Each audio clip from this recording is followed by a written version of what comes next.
Sini thiệp thô trăm phân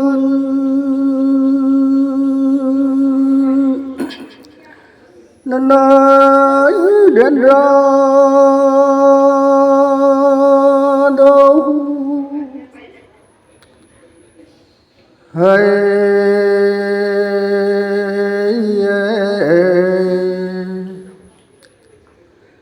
điện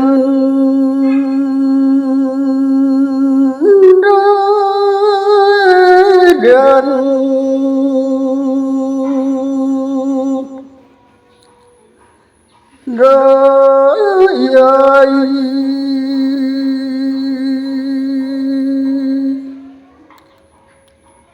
hay mô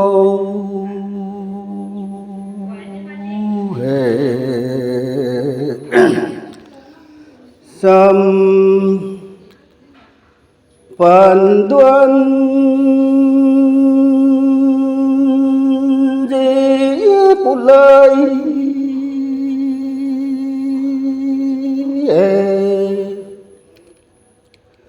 sáng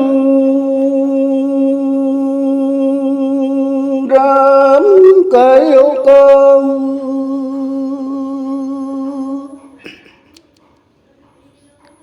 tôi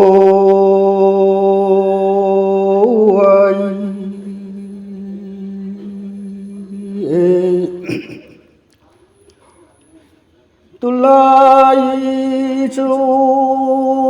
nấp quán tim mai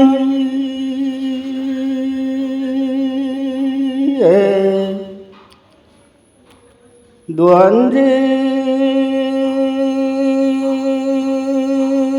bôi ta mong hệ ra ngày luống này gơ sân sinh bội gan quảng khâu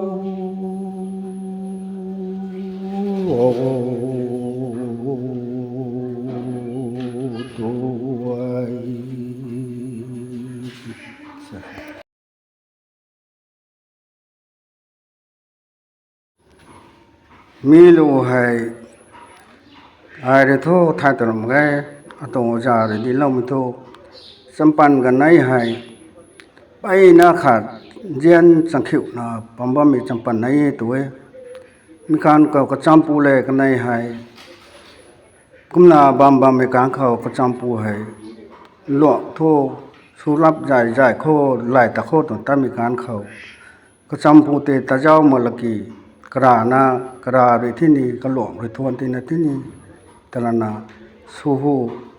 kamang hu thái lâu na cái champu phu na phu thế kì sân ý thiệp tụi mình chính bậc khẩu thái lâu âm thai champu lây ta là ní thai giang đầm cải thô tôi lại sinh độc quán quang lâu vào tôi là sai tôi là sao bông quê mình có sự ổn đạo để nào tôi già để đi lâu mình thôi.